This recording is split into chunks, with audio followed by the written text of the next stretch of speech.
639 pieces of wreckage are recovered from the sea. 639 pieces that only deepen the mystery of a deadly plane crash. All right, a little bit more to the right. There. But when investigators bring up the 640th piece of China Airlines Flight 611, they get their answer. There was definitely a eureka moment on the dock. It would be scrutinized more closely than any other piece of debris. On this single piece of wreckage, investigators would find the one clue that would tell them why a modern jetliner with 225 people on board shattered in midair.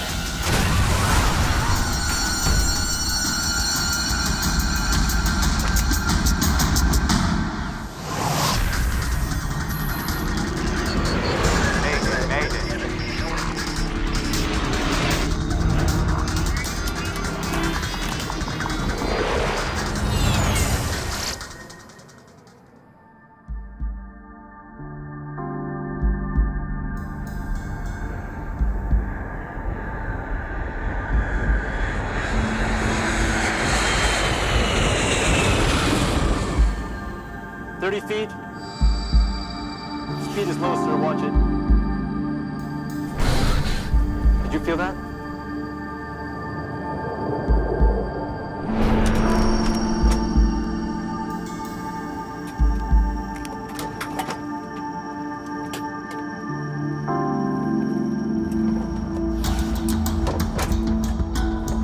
Traffic control, descend and maintain. Echo Foxtrot, 126. Midair, 608. May the 25th, 2002.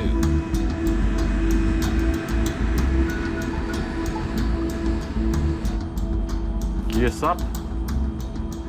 A China Airlines 747 lifts off from Taiwan's capital, Taipei. Taipei approach, Dynasty 611, airborne passing 1,600.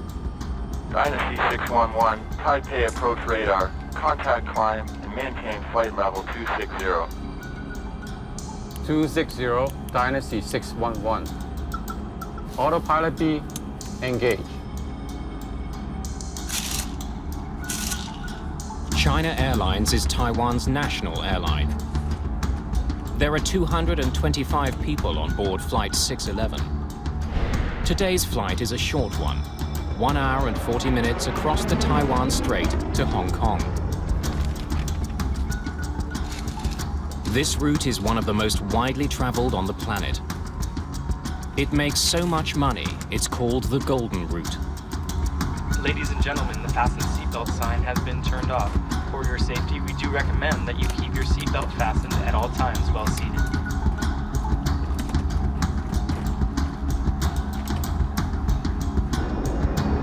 Minutes after taking off, Flight 611 climbs steadily above the Taiwan Strait. The plane's autopilot controls the ascent. And then, 20 minutes after taking off, at an altitude of almost 35,000 feet,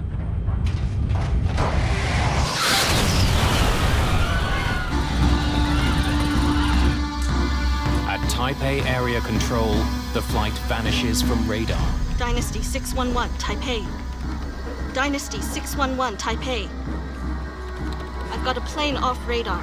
China Airlines 611. Its last known return was east 119.67, north 23.98. Taiwanese authorities quickly launch one of the largest rescue missions in that country's aviation history. 本时段备勤同仁，本时段备勤同仁，请立即至值班室集合。科研麻，你帮我。海顺动幺，海顺动幺，叫你方动幺，听到请回答。我是同时下达。I gave a clear order that the priority would be searching for whoever was still alive, then bodies, and then, only then, wreckage. 务必全力以赴。 More than 1,000 people take part. Fishing boats, the Coast Guard, and Taiwan's military race out to sea. Flight 611 was 55 kilometers from the Taiwanese shore, just north of the Penghu Islands, when it disappeared.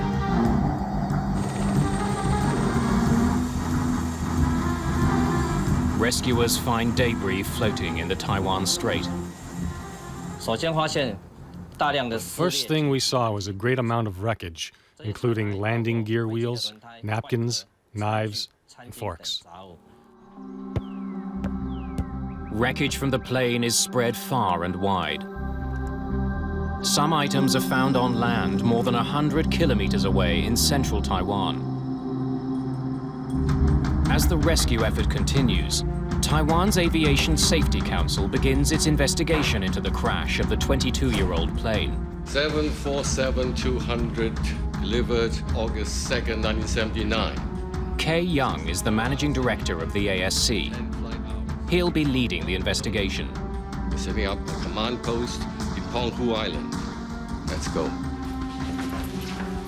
China Airlines have had very, very poor safety record. As a matter of fact, it was considered one of the worst in the world. Typically, it had like one major accident every 4 years. This particular investigation was by far the most difficult one. And one of the reasons why was it's in the ocean floor. The search for survivors goes on around the clock.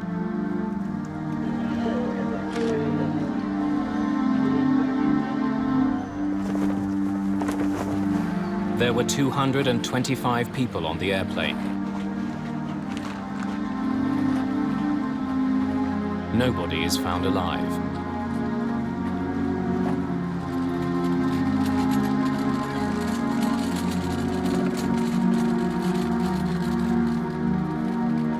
The bodies are taken to the Penghu Islands to be identified and examined.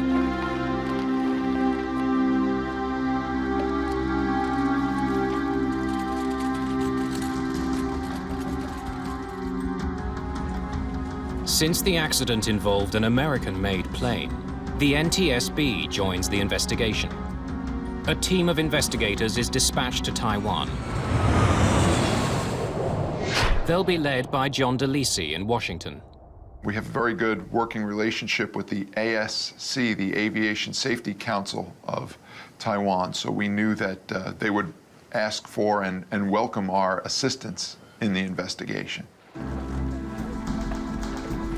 Wreckage that's found floating is also brought to the Penghu Islands. Investigators need to know how one of the world's most successful planes, on one of the world's most traveled routes, simply fell out of the sky. Well, the Boeing 747 is the world's most popular jumbo jet, and it's flown millions of people, probably billions of miles. We were very concerned. Good morning. I'm anxious to see what you have. Sophisticated ground-based radar tracked Flight 611 throughout its short journey. It should provide investigators with a much clearer picture of the flight than the radar at air traffic control. Kay Young gets the first major clue in this case. The radar tracked the plane as it climbed on course to 35,000 feet. Then suddenly, Flight 611's signal split apart. The breakup is quite graphic. Right when the event happened, it appeared as if there were 3 or 4 sizable pieces of wreckage that were getting radar returns that then began to drift and scatter as they fell to the earth. So that told us that the airplane broke up in flight.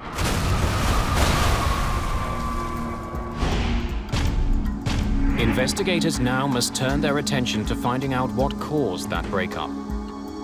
There's all kind of theories about, what seems to be happening of that particular aircraft. We knew that something massive had happened suddenly, without warning. It doesn't take long for the media to consider a sinister possibility. That Flight 611 was shot down. China and Taiwan have a combative relationship. China has fired missiles towards Taiwan in the past. There's suspicion in the media that China shot down Flight 611. There were a lot of theories about, it was shooting down by enemy fire. Only 8 months earlier, a Siberia Airlines flight with 78 people on board was shot down over the Black Sea. It was accidentally hit by a missile fired from Ukraine during a training exercise. On the day of the China Airlines crash, China was conducting military exercises in the Taiwan Strait. But officials there insist no missile was launched towards Flight 611. None of the wreckage recovered so far has any of the telltale signs of being hit. And there's no evidence on radar that there was ever a missile heading for Flight 611. Once the evidence began to come in, it very quickly ruled out a missile, much the same way that it ruled out it being a mid-air collision. There were no other objects in the air near the airplane. Few things would cause a plane to break up in mid-air. One of the big ones is a bomb. Medical examiners check the bodies that have been recovered for burn marks and shrapnel. They find none. The plane's metal skin would be torn and curled in a very particular way if there had been a bomb on board. Investigators find no such damage on any of the pieces. But to rule out a bomb, they'll have to find more wreckage. I think that'll be it for floating wreckage. The team from the NTSB arrives in Taiwan. Morning, I'm Clint Crookshanks from the NTSB. Hello. Good to see you, gentlemen. I'm afraid we still don't have much. Clint Crookshanks is a structural engineer who knows the 747 intimately. I didn't have any preconceived notions. This was my first major accident working for the NTSB. We are not getting much from the floating debris. In-flight breakup. That's all we know. Taiwan's Civil Aeronautics Authority doesn't take any chances. They ground all of China Airlines 747-200 series planes until they can be inspected for mechanical flaws. This puts added pressure on investigators to find out what happened. Thank you for bringing these. To the NTSB, this accident seems to have a lot in common with one of the world's most studied plane crashes. That of TWA Flight 800, 6 years earlier. Like the China Airlines flight, it broke into pieces while still climbing. That plane crashed into the Atlantic shortly after taking off from New York. TWA Flight 800 was the biggest investigation the NTSB has ever done. Lasted about 4 years. The painstaking investigation uncovered a design flaw with the 747. Wiring near one of the plane's fuel tanks could spark and ignite the fuel in the tank. Investigators conclude that's what likely caused the crash. Investigators are struck by similarities between the two flights. Both were 747s. Both disintegrated without warning while still climbing. Both flights took off in very hot weather. The heat may have caused Flight 800 to explode. That plane sat on the tarmac with its air conditioning running. Investigators believe hot air from the air conditioner overheated the plane's fuel. The early evidence is pointing to a repeat of TWA Flight 800. So it looks really very, very similar. So therefore, our immediate focus was essentially the central fuel tank. 3 weeks after the crash, the Yan Steen, a sophisticated salvage vessel, arrives in the Taiwan Strait. It's equipped with divers, a diving chamber, and a remote-operated submarine, complete with sonar and video cameras. The NTSB were tasked with manning the recovery vessel and watching video screens from the ROV. Using sonar, investigators have located the wreckage of Flight 611 deep underwater. All right, to the right a bit. Clint Cruikshanks knows all the pieces that make up a 747, but he's never seen them like this. It was really quite a shock when I first saw pieces on the floor of the ocean. With only the lighting of the ROV to guide you, you would notice something that looked like an airplane part. The ROV would then circle around the part, looking at it from all angles. Cruikshank's job is to help the Taiwanese identify specific airplane parts among the wreckage. I think it takes a different kind of mind to be able to look at a mangled part and kind of straighten it out in your head to really determine where it comes from on the airplane. All right, a little bit more to the right. All right, go back. There, okay, that's definitely a piece of wing. Let's mark it. Once a piece is identified, its GPS coordinates get recorded. The GPS mapping tells investigators that the debris is spread out over 325 square kilometers. It will be difficult to track down specific pieces of the plane. 25 days after the crash of Flight 611, the plane's 2 black boxes have been found. One contains voice recordings of conversations in the cockpit. The other, data from the plane's flight computer. Either could hold the clues that will reveal what happened during the final minutes of the flight. If the answer is on the tape, investigators may not have to bring up more wreckage to the surface. The data is critical. Body ready? Investigators begin with the plane's cockpit voice recorder. They hope that the pilots will have said something to each other about an emergency on board. Welcome aboard, China Airlines. The recording begins about 10 minutes before the plane took off. 20. Preparations for the flight sound normal. Okay, after start checklist. After start, anti-ice. The crew checks all their systems and runs through standard checklists. Off. Off. It was very, very experienced crew. Both the captain and the first officers were quite seasoned. Dynasty 611, runway 06, wind 050 at 9 are cleared for takeoff. Clear for takeoff, Dynasty 611. Takeoff.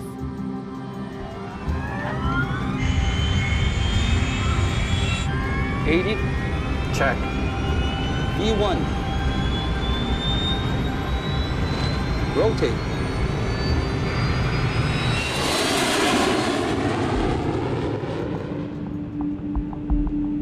Flap 5. 1 green. Okay, flap up. Investigators listen to more than conversations.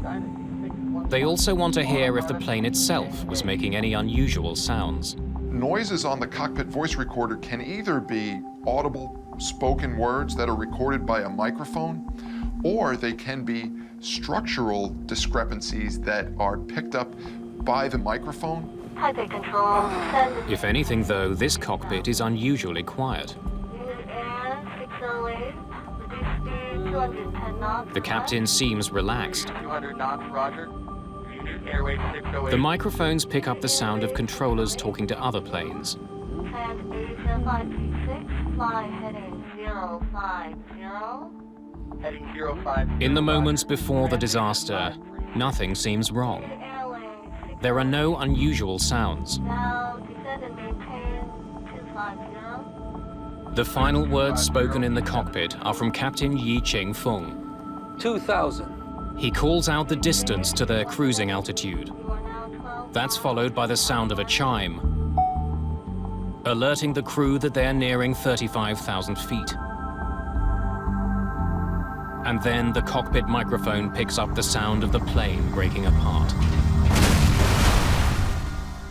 Half a second later, the recording stops. The cockpit voice recorder indicated that the conversation of the cockpit crew were totally normal, and all of a sudden just died. The recorders told us that something happened, but it wasn't enough to tell us exactly what it was yet. Many things had been ruled out by then, but we didn't have the golden nugget. We didn't have the real piece of evidence that told us what initiated the breakup of this 747. After the disappointment of the voice recorder, studying the wreckage becomes the only option for investigators. They focus their efforts on items that can either prove or disprove the link to TWA Flight 800. So we play a lot of focus on the wreckage observation, examination of the central fuel tank. On July the 12th, 48 days after the crash. Okay, whoa. A little to the left, please. Success. All right. That's definitely the central fuel tank. Okay, let's mark that. Let's bring that up.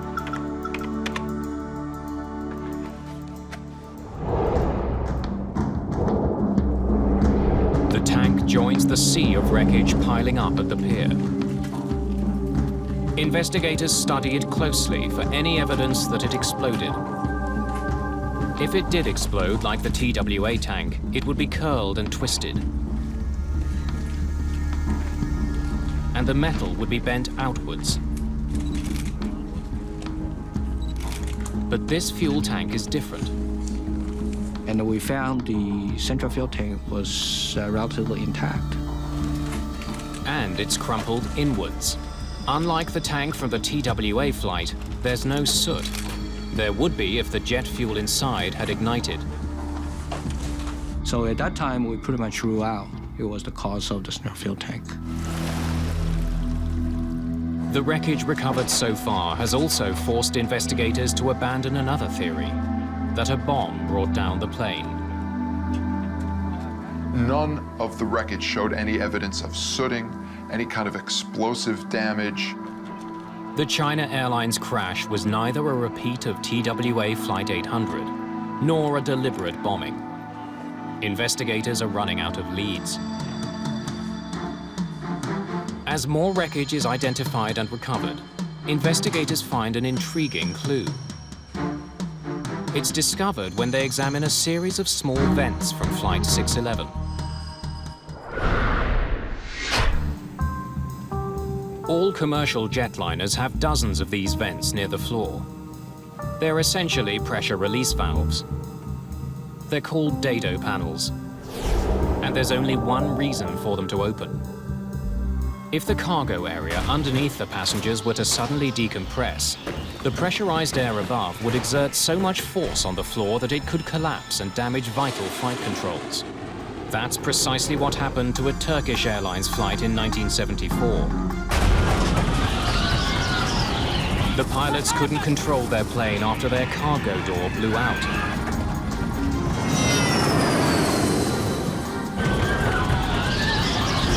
We've lost it! If the floor on that flight hadn't collapsed, the pilots may have been able to save the plane.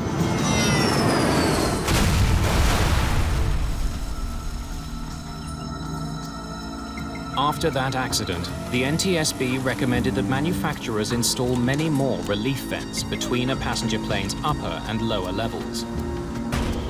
If there is decompression in the cargo area, the dado panels open automatically and release the pressure on the floor. There were 65 dado panels on the China Airlines flight.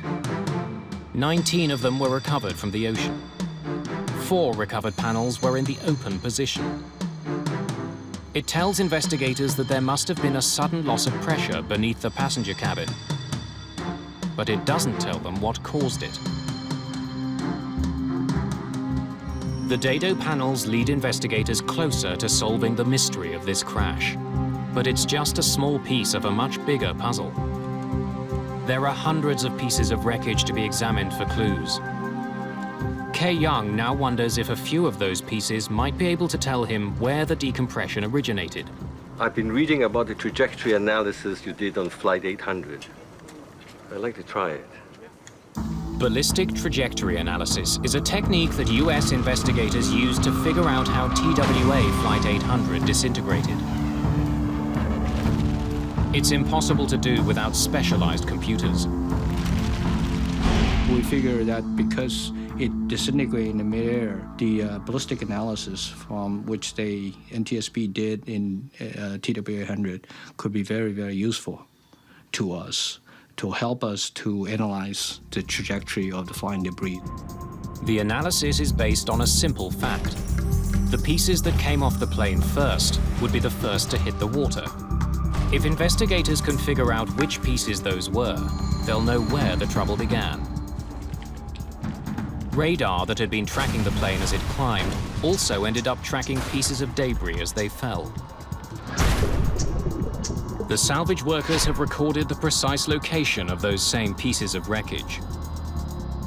Their logs could match a specific piece to its radar track. Investigators know the wind speed on the day of the crash, and they can obtain precise information about ocean currents. The last piece of the puzzle comes from the plane's flight data recorder, the plane's altitude, speed, and direction at the time of the breakup.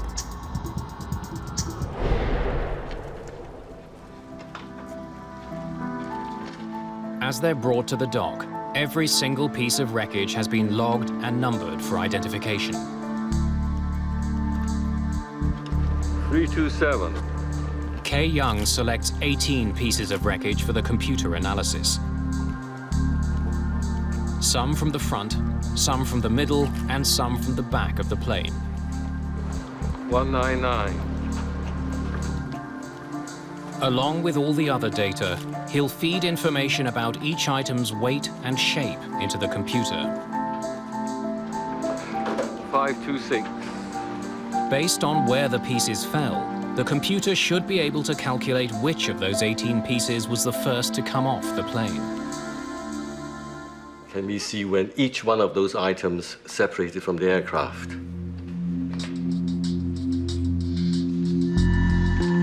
All of the data paints a telling picture of what happened at 35,000 feet.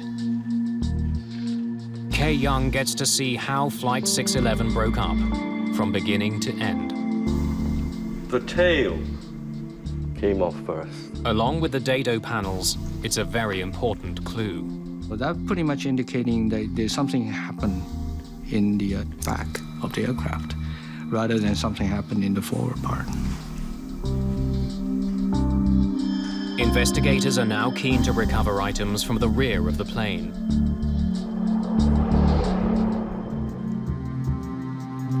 Hundreds of pieces of wreckage are piling up at the pier on the Penghu Islands. The NTSB sends metallurgist Frank Zakar to Taiwan to examine the wreckage. I was walking along the yard where the wreckage was placed, and at that time I walked up to item 640 and noticed that there were some peculiar areas of interest that I wanted to look at a little bit further.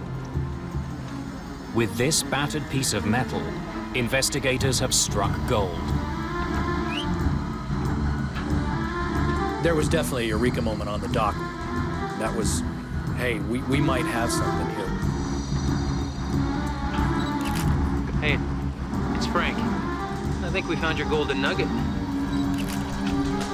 Item number 640 would give investigators a revealing glimpse into the past and lead them to conclude that the crash of Flight 611 actually began 22 years earlier.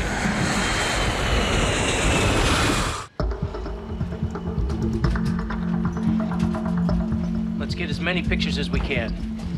The massive piece of fuselage that has caught Frank Zakar's attention is exactly what investigators have been searching for. It includes a piece of the belly, the sidewall, and the rear cargo door. It's from the back of the plane, precisely where the analysis told them the breakup had begun. This piece of wreckage was highly unusual. It wasn't what we were seeing on all the other pieces, and it immediately drew our attention and drew the focus of the investigation. The way most of the metal is torn suggests it ripped apart violently in midair. aerodynamically, as an airplane's moving through the air, if it were to break apart, just the force of the incoming air at over 500 miles per hour will just break up perfectly good structure. That's what we call an overload fracture. So most of the pieces that came up early were just indicative of that kind of overload. When metal breaks due to overload or overstress, it comes apart at an angle. But the fractured edges of piece number 640 aren't angled, they're flat. What do you think? It's definitely not overstress. It's metal fatigue. Fatigue fractures happen when metal is stressed repeatedly over time until it breaks. It looks very different from a stress fracture. Typically, a metal fatigue crack will have a flat appearance. It'll be very smooth. That's exactly the kind of crack that investigators observe on piece number 640. That tells them it didn't break off the plane suddenly as it fell from the sky. This piece separated from the plane over time. Had it caused the deaths of 225 people? There was much more work that needed to be done. A detailed analysis of the piece had to be done in order to see if this in fact was the smoking gun. There's something else about this piece that stands out. It has a metal patch on it. It's called a doubler plate. It's the equivalent of a patch on a punctured tire.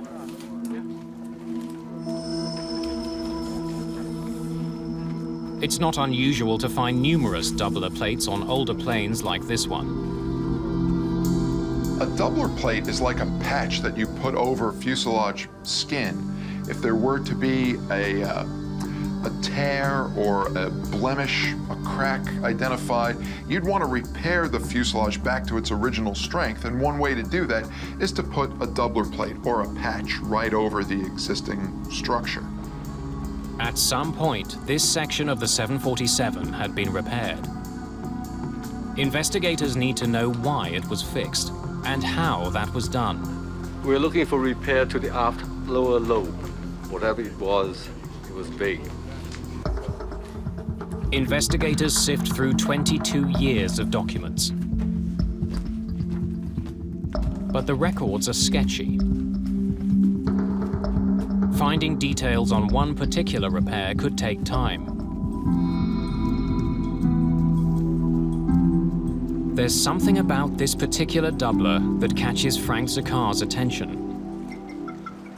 The outside of the fuselage contained longitudinal streaks that appeared to emanate from between the doubler plate and the skin. Something is leaking from underneath the metal patch. Was there a possibility that the skin had broken, cracked, and was there any fuel or air coming out from between the doubler and the fuselage? And that warranted further examination. Let's cut it from here to here and send this piece to Chongshan. In order to see what's underneath the doubler, a large section of piece 640 is sent to a lab. No evidence has been found of structural or mechanical problems with Boeing's 747-200 airplanes. Taiwanese aviation officials have no reason to keep the planes on the ground. The Chongshan Institute of Science and Technology is a military research facility. It's at the forefront of Taiwan's space program.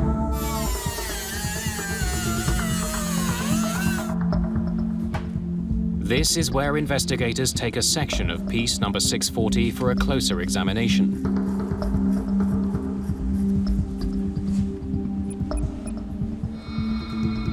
The NTSB's Frank Zakar finds a telling clue on the crack itself.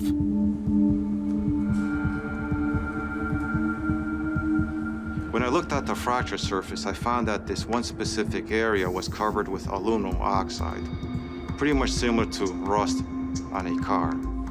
Years of exposure to oxygen changes the color of metal. The discoloration tells investigators that this particular crack at the rear of the airplane has been there for a very long time. Then, when the doubler is finally removed, Investigators get a look at the aluminium skin underneath. They're intrigued by what they see. When we disassembled the doubler plate from the skin, we noticed that there were some fairly long gouge marks. This is beyond the kind of damage a doubler is meant to patch.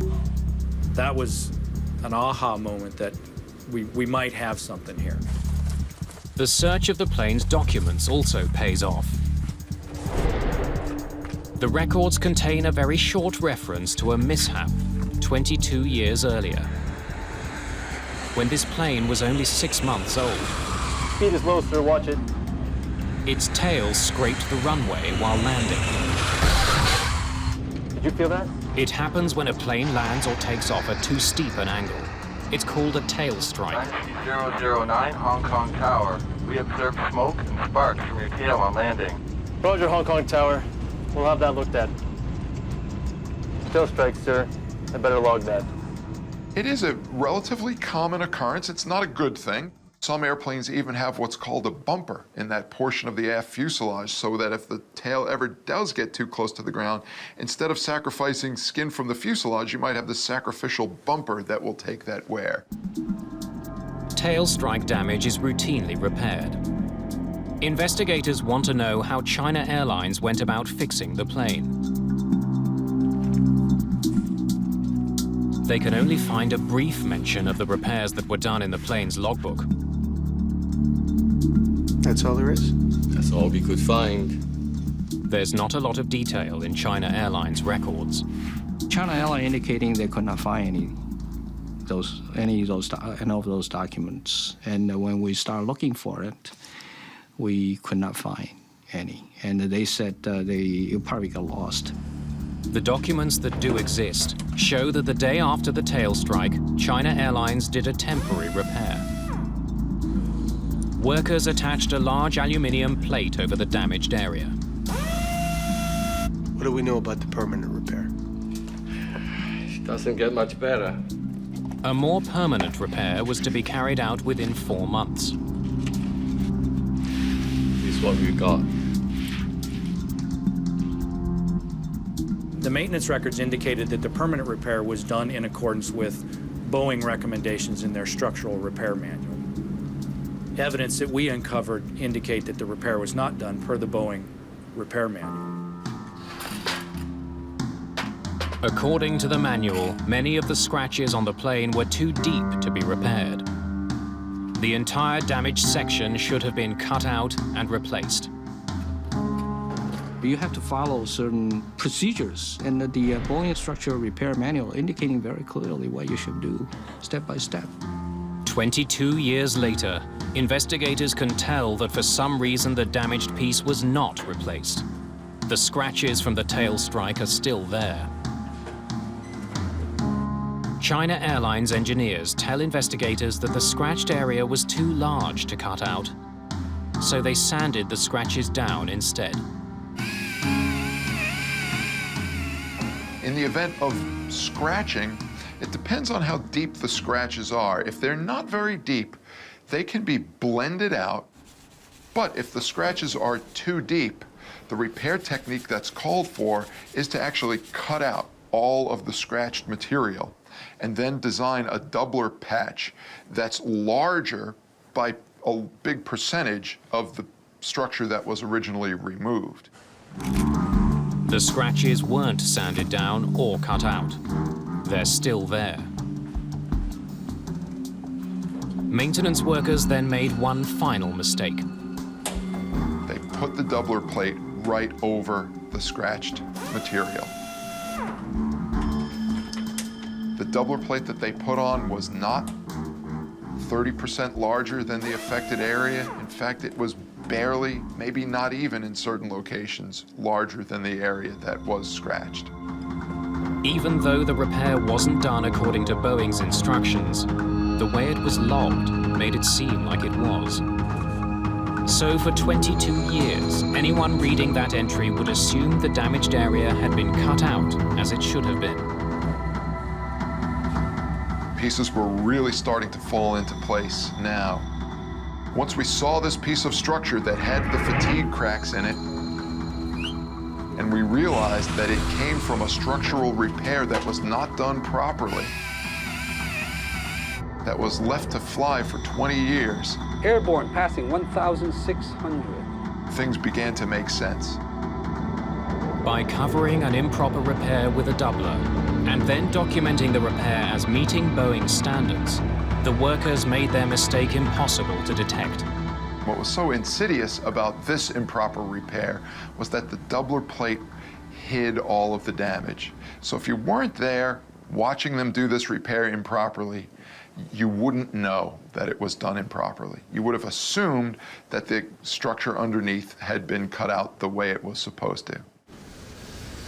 And every time the plane took off over the next 20 years, the concealed problem got worse and worse. The air inside a commercial airplane is pressurized. As the plane climbs, air is forced into the cabin to keep the pressure inside the plane greater than the pressure outside. It's like inflating a tire. The inside air pushes against the plane's skin. Each time the airplane pressurizes, pressure built up inside the fuselage of the airplane, that crack could open up for a certain amount of inches or microns or millimeters. The plane's skin expanded and contracted a little bit every time. Because they weren't properly repaired, the cracks grew and spread. Eventually, the crack grew into a stunning 2.3 meters. If you were charting the crack, you would have seen very slow growth early, but as time went on, the growth was getting bigger and bigger. A small scratch had grown into an enormous problem. Then in May 2002, as Flight 611 climbed, that problem killed 225 people. As the airplane climbed in altitude and the fuselage was pressured, that put enough strain on this growing crack that it reached its critical length.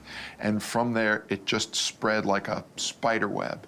It went in all directions, and it probably looped all the way around the fuselage to the point where the entire aft section of the airplane just broke off from the rest of the structure.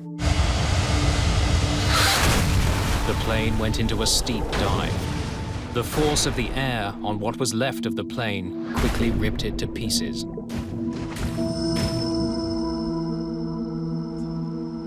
Investigators know that an unseen crack caused Flight 611 to break apart.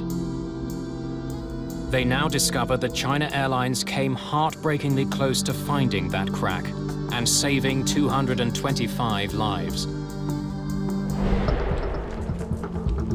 The China Airlines 747 was in regular service for 22 years following the improper repair to its skin. It took off and landed more than 20,000 times. Over the years, mechanics would have scrutinized the plane. There's regular inspections per the Boeing maintenance program that have to be performed on the airplane. But the massive crack forming at the rear of the plane was never detected. Another accident in another country almost led China Airlines to discover the hidden damage. In 1988, the roof peeled off an aging Boeing 737 owned by Aloha Airlines. As a result of that incident, the Federal Aviation Administration laid out an inspection procedure for older planes. Airlines around the world were forced to inspect their planes much more diligently for corrosion and cracks. The regulation called for airlines to reevaluate all existing repairs to a plane's structure. Indications on this airplane were that if they had looked at the maintenance records and compared it to the repair, they would have had to remove the repair and redo it. China Airlines took the first steps of the new procedure in 2001, a year before the accident. The airline identified and photographed 31 different doublers on the 747, including the one over the catastrophic crack. Those pictures show investigators that China Airlines overlooked a vital clue that could have warned them of the looming danger. We examined the photographs that China Airlines took of the repair and noticed that there was some issues that may have warranted further investigation. Investigators see a dark brown stain on the outside of the plane. It's the same mysterious staining that led Frank Zakar to suspect there was a hole behind the doubler when he first saw it on the pier. So why hadn't this stain raised alarms before the crash? For years, passengers on China Airlines' doomed 747 were allowed to smoke. They filled the pressurized air with nicotine. The smoke was being forced out through the crack at the rear of the plane. Over time, that smoke left a nicotine stain on the outside of the plane. It was very vivid. Any experienced maintenance engineer be able to spot it right immediately. Smoking hadn't been allowed on China Airlines for 7 years before the crash. It tells investigators that the crack in the plane had been there for at least that long. But instead of investigating the source of the staining, we need to conduct the new inspection when we do our next major check. China Airlines scheduled the second part of the FAA's procedure, a detailed inspection of the repaired areas. And that would be the 7C check, currently scheduled for November the 2nd, 2002.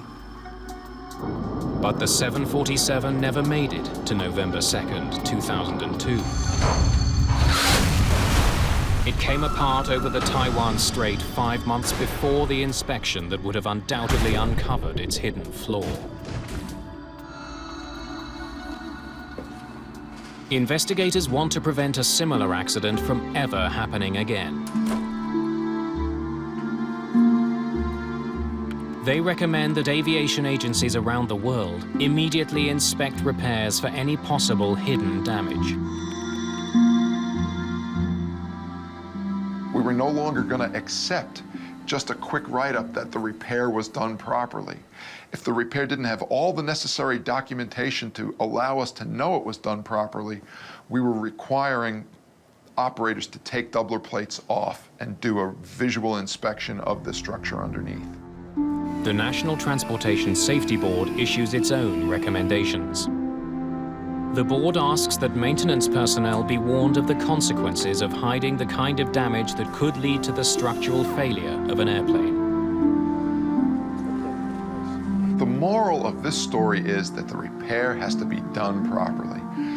As a mechanic, when you're doing work on an airplane, you're not thinking about the people who might be flying on that fuselage 20 years from now, but their safety depends on you doing the repair properly. China Airlines has revised the way its fleet is inspected and maintained. Its safety record has improved dramatically since the crash of Flight 611. Investigators also proposed the development of new tools that would allow mechanics to detect damage behind a doubler. Such tools are being used today. Boeing developed a non-destructive procedure that can find cracks in the fuselage underneath the doubler. That device uses ultrasound, sound waves that travel through metal.